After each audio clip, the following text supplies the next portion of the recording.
তাফসীর ইবনে কাসিরের 2 নম্বর খণ্ডের 324 পৃষ্ঠায় আল্লামা হাফেজ ইমাদউদ্দিন ইবনে কাসির রাহিমাহুল্লাহ 774 হিজরিতে ওনার ইন্তেকাল। তিনি বিশুদ্ধ সনদে লিখছেন, মানে যে বর্ণনাটা আমরা এখন বলবো শুনবো, এই বর্ণনাটা সহিহ, এই বর্ণনাটা সহিহ। বর্তমানে একদল মানুষ বের হইছেন, আলহামদুলিল্লাহ ভালো, আপনারা দিনের খেদমত করেন, যে হাদিস সহিহ না গলত। হ্যাঁ, আমরা এখন যে বর্ণনা বলবো এই বর্ণনাটা সহিহ। এবং আল কাশফ ওয়াল বয়ান নামক তাফসীর গ্রন্থে ইমাম সালাবী রাহিমাহুল্লাহ 427 হিজরিতে ওনার ইন্তেকাল। তিনি তার আল কাশফ ওয়াল বয়ানের 3 নম্বর খণ্ডের 337 পৃষ্ঠায় উল্লেখ করেছেন যে একজন মুনাফিক, তার নাম ছিল বিশির, তার নাম কি ছিল? আরেকজন ইহুদির সাথে দ্বন্দ্ব হয়। দ্বন্দ্ব হওয়ার পরে মুনাফিক বলতেছে আমরা কাব ইবনে আশরাফের কাছে যাব। কাব ইবনে আশরাফ হলো মদিনার ইহুদিদের নেতা। কাব ইবনে আশরাফ কে ভাই? মদিনার ইহুদিদের নেতা।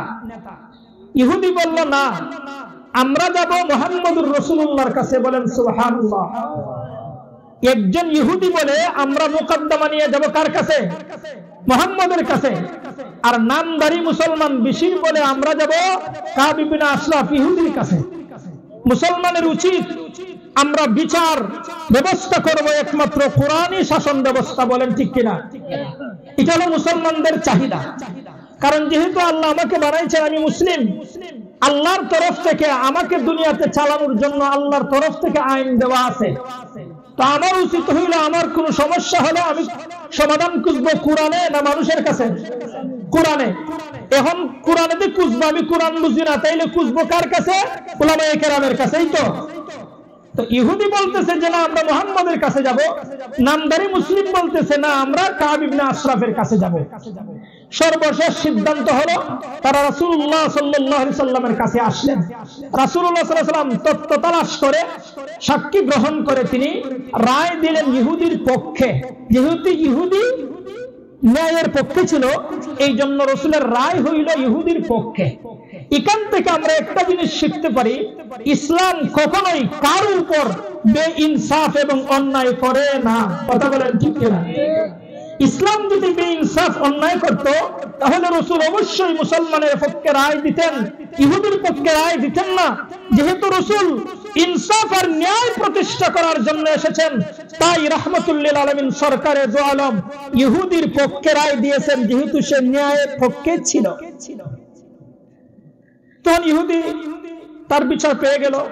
কিন্তু ওই যে নামদারি মুসলিম, সে বলল না, আমার তো কেমন কেমন লাগে, আসো আমরা আবু বকর সিদ্দিক রাদিয়াল্লাহু আনহুর কাছে যাই। ওনারা দুইজন গেলেন সানি বিচারের জন্য আবু বকরের কাছে।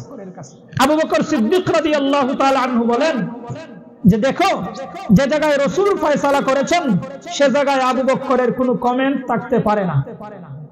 আল্লাহ এবং তার রাসূল যে জায়গায় সিদ্ধান্ত দিয়েছেন, এই জায়গায় কি কোনো মুসলমানের সিদ্ধান্ত হতে পারে? হতে পারে না। ওনারা গেলেন উমরের কাছে। উমরের কাছে যাওয়ার পরে ঘটনা বললেন। বলার পরে উমর ওই নামদারি মুসলিমকে জিজ্ঞাসা করলেন, কিরে ভাই, ইহুদি যে সমস্ত বিবরণ দিয়েছে, বিবরণ কি সঠিক? নামদারি মুসলমান বলে, জি হুজুর, সব ঠিক আছে। তাইলে তুমি এখানে কেন আসছো? আমি চাইছিলাম আপনার মাধ্যমে দ্বিতীয়বার সানি বিচারের জন্য আমি একটা আবেদন করছিলাম। আপনারা মামলা মোকদ্দমা সম্পর্কে আমার চাইতে ভালো বুঝেন। হাইকোর্টের থেকে আবার আপিল আনে না? আনেনি। নিম্ন আদালতে যদি রায় দেয়, উচ্চ আদালত থেকে আবার রায় ঘুরাইয়া নিয়ে আসে, আসে কিনা বলেন? আর ইহুদি যে গেছে সবার আগে গেছে উচ্চ আদালতে। উচ্চ আদালতের রায় কি নিম্ন আদালতের ঘুরানোর কোন সুযোগ থাকে? থাকে না।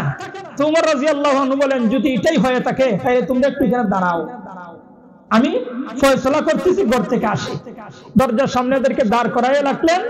ঘরে গেলেন, তরবারি আনলেন।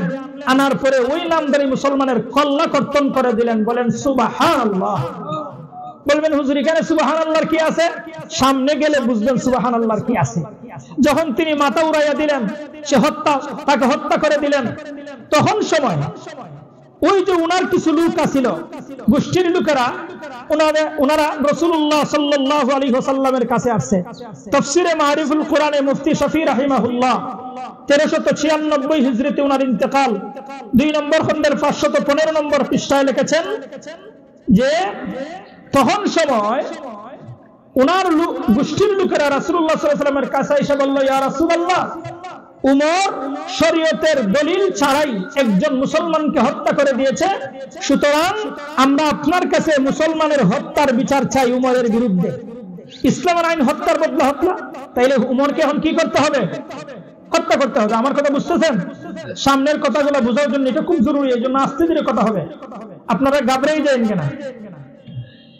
তো রাসূলুল্লাহ সাল্লাল্লাহু আলাইহি ওয়াসাল্লামের কাছে যখন আসলেন, তো রাসূলুল্লাহ সাল্লাল্লাহু আলাইহি ওয়াসাল্লাম তো অবশ্যই কোরআনের আইন বাস্তবায়ন করবেন, কোরআনের শাসন প্রতিষ্ঠা করবেন, কোরআনের যেভাবে রায়ের ঘোষণা আছে সেভাবেই তিনি রায় প্রদান করবেন। তো তিনি রায় দিবেন উমরের বিপক্ষে, উমরকে হত্যার বদলা হত্যা করা হবে। আল্লাহ তাআলা আসমান থেকে জিবরাইলকে বলেন, জিবরাইল, আমার বন্ধু রায় দিবেন, এখনো দেন নাই, যাও রায় দেওয়ার আগে সূরা নিসার 60 থেকে নিয়ে 65 নম্বর আয়াত, মোট 6টা আয়াত নিয়ে নাযিল করো, বলেন সুবহানাল্লাহ। ওমর রাদিয়াল্লাহু আনহুর বিরুদ্ধে রাসূল রায় দিবেন।